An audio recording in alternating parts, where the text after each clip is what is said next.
जय जय श्री राधा कृष्ण। आज राम जी की एक कहानी सुनाती हूँ, रावण की। तो जो रावण थे, ये कहानी मैंने भगवत कथा में सुनी है, वैसे ही मैं आपको सुना रही हूँ।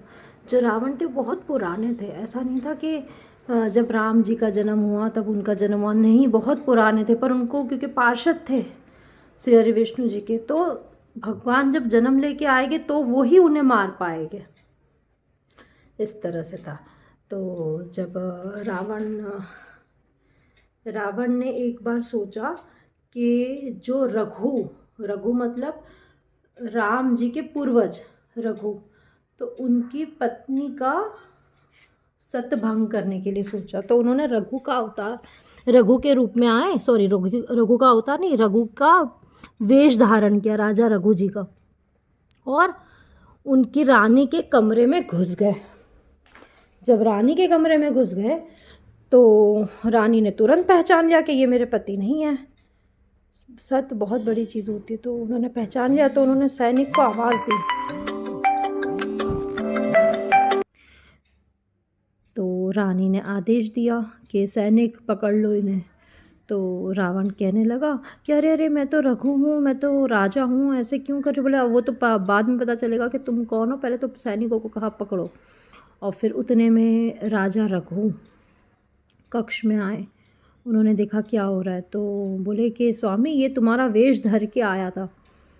तो रघु जी ने तीर निकाला तुनीर से और चढ़ा दी प्रत्यंचा, आज नहीं छोड़ूंगा, कौन है, देखा रावण है। तो उतने में ब्रह्मा जी प्रकट हुए और ब्रह्मा जी ने कहा कि राजा क्या कर रहे हो आप? तो बोले क्यों, क्या हुआ? बोले ये कोई साधारण नहीं है, ये श्री हरि विष्णु जी के पार्षद है और आप इन्हें नहीं मार सकते। इन्हें मारने के लिए भगवान स्वयं धरती पर आएंगे और वो इन्हें मारेंगे। तो रघु जी तो मना कर गए, नहीं, इसने इतना बड़ा गुनाह किया है तो ये तीर तो वापस नहीं होगा, मैं मारूंगा इसे। तो ब्रह्मा जी ने कहा कि मुझे स्वयं विष्णु भगवान ने आदेश किया है कि मैं जाऊं और आपको कहूं ये चीज़। तो फिर कहते कि नहीं, पर ये तीर तो वापस नहीं होगा। तो ब्रह्मा जी ने कहा कि इस तीर का मान भगवान स्वयं रखेंगे, आपके कुल में ही वो जन्म लेंगे और इसी तीर से रावण का वध होगा।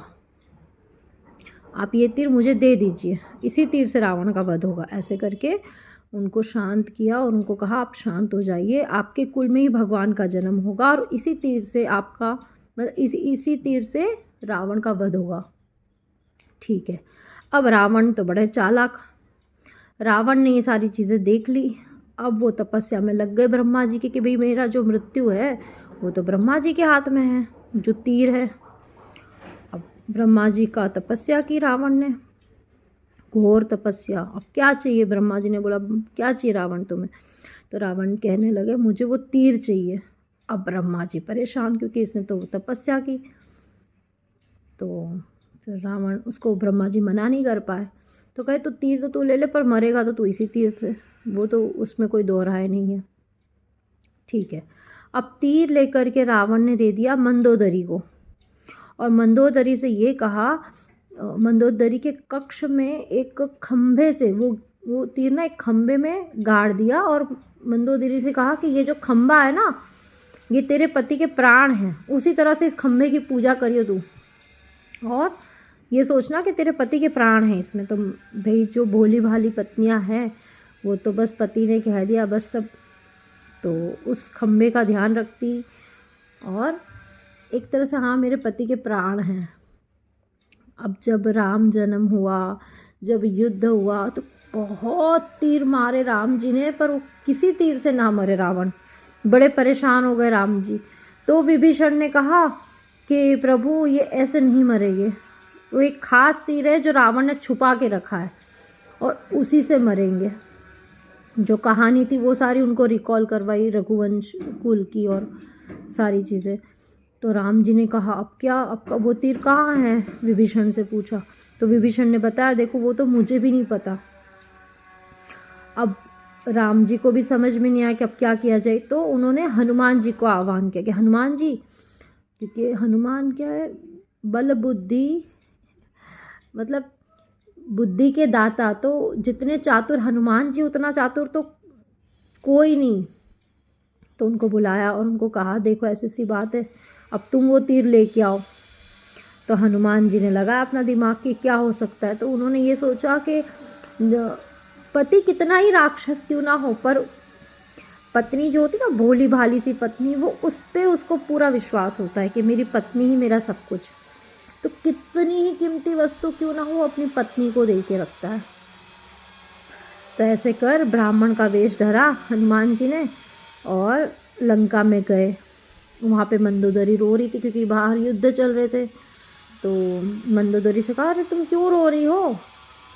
तो बोले अरे मेरे पति के प्राण संकट में हैं। तो बोले अरे अरे कैसे? तो उनके प्राण की रक्षा तो तुम स्वयं करती हो ना। तो उसे तुरंत वो तीर याद आ गया कि अरे हाँ वो जो खम्भे में। तो वो एकदम खुश होने लगी कि हाँ हाँ, वो खम्भे से लिपट गई मंदोदरी कि हाँ हाँ मेरे पति को तो कोई मार ही नहीं सकता क्योंकि उनके प्राण तो मतलब उसकी रक्षा तो मैं स्वयं करती हूँ। तो ऐसे करके खुश हो गई। जैसे ही वो लिपटी खम्भे से, हनुमान जी समझ गए कि इसी खम्भे में तीर छुपा है। तो उस क्षण के बाद हनुमान जी ने लिया गदा और एक गदा मारी खम्भे को और तीर सीधा हाथ में ले जाकर दिया राम जी को। राम जी ने उसी तीर से रावण का वध किया और वो वापस बैकुंठ पहुँचे। जो उनके पार्षद थे रावण, सीधे वैकुंठ पहुँचे और इस लीला को समाप्ति दी। जय जय श्री राधा कृष्ण।